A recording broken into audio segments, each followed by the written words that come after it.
good, YouTube? This is Young Demon, and I'm back with another video. And today I will be doing a double character analysis on Gabimaru and Sagiri from Hell's Paradise. I chose to do the double review for them because, one, it's a shorter series, so there's not really a lot of character development between per person. It's really a certain section of their faults that they develop in, right? And it's these two dynamic that really shows how they develop, really. That being, so I think the main thing is for Gabimaru, the fact that he is kind of emotionless. So his main thing is gaining emotion and finding a reason to continue to live and try to fight for normalcy. So those are the main points of him, his main faults in his character in the beginning. And for Sagiri, it's finding the ability to believe in her strength, because she's a very strong character and she has very strong emotions, but sometimes she doubts herself when she shouldn't, because she's really at that level.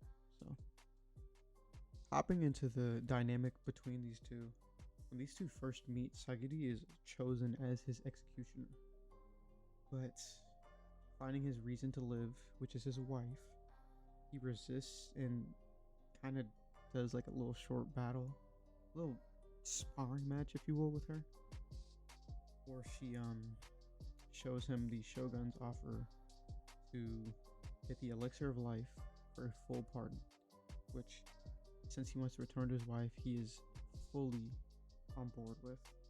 But in the beginning, these two both did not really trust each other.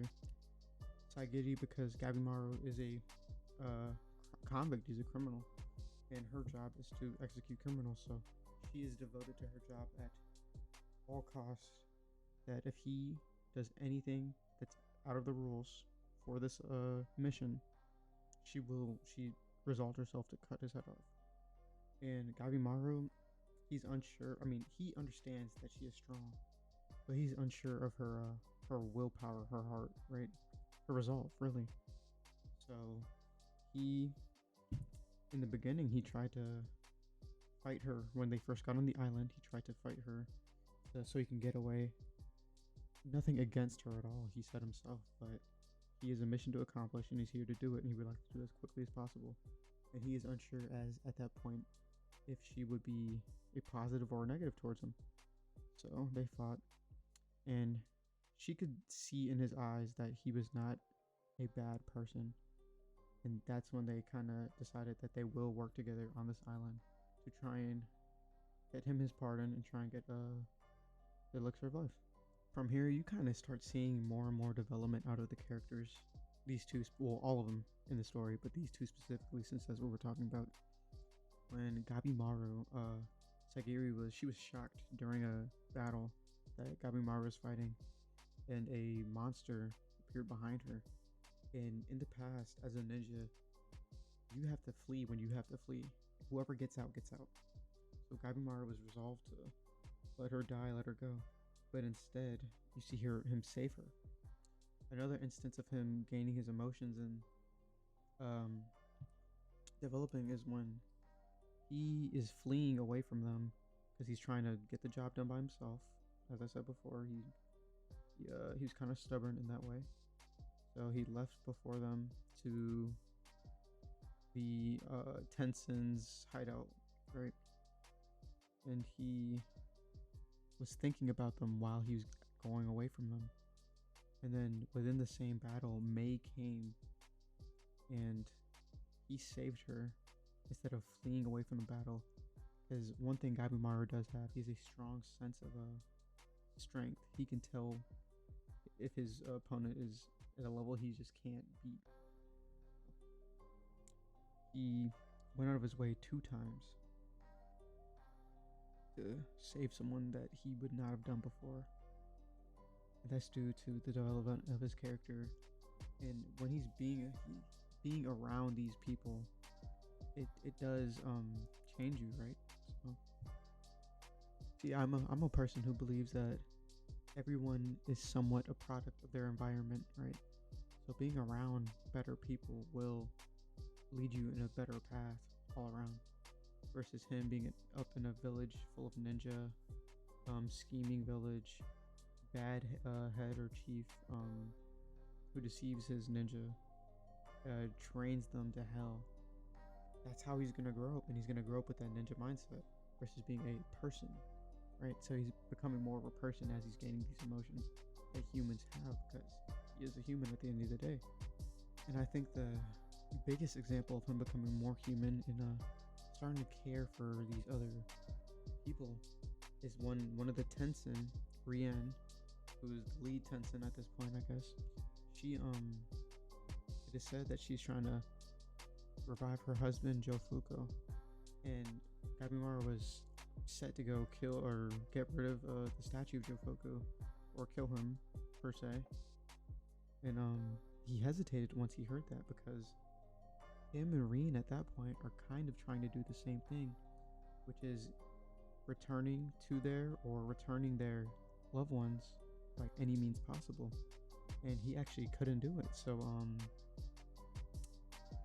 Shugen had to come and chop it up, right? So that's just a character developing and becoming human through his emotions and gaining emotion for these people, right?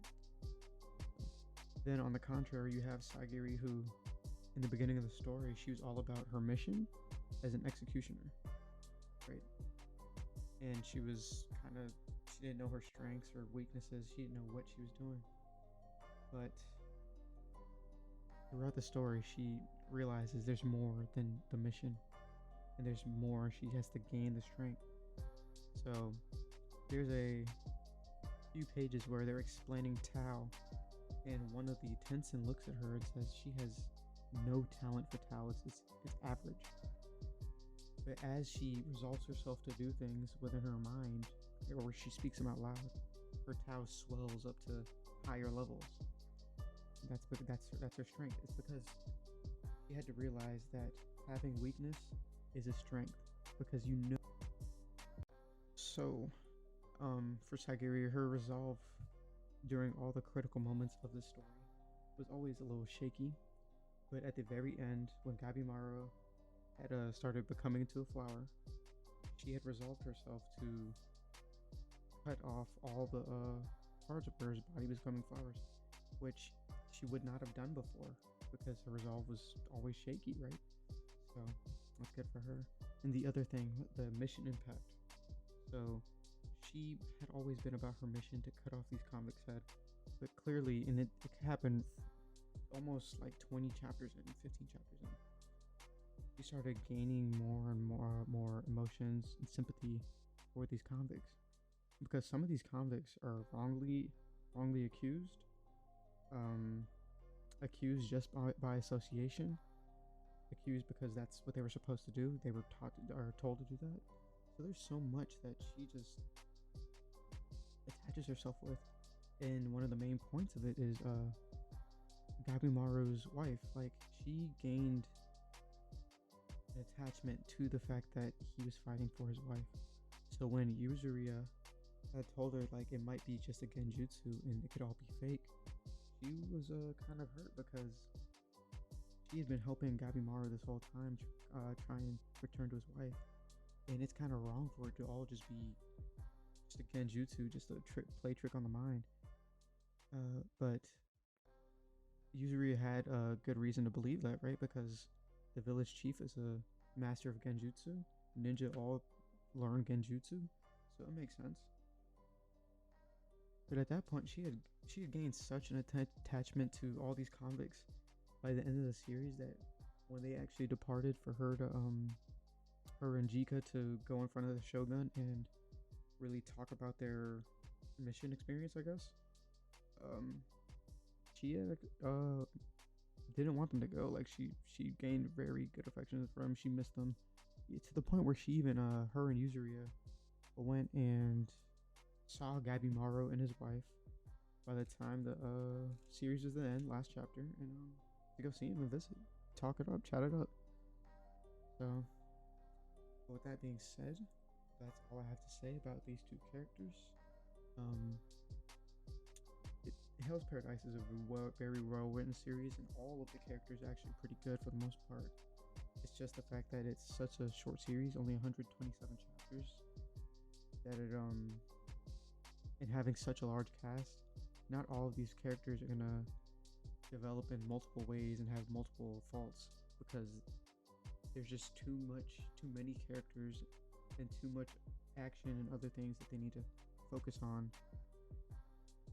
So that instead, if you just break it up, instead of making one just all-encompassing character, they broke it up into like 10 or 11, and that's what makes this series great, because you have all of the characters developing in multiple different ways because of this short series. Though it is such a short series that even our main character isn't going to develop in a multitude of ways, which is fine, right? With that being said, that's all I have to say for this video. This is the Young Demon, and if you like the video, like, comment, subscribe, and yeah, so that's all I gotta say. Young Demon, I'm out. Peace.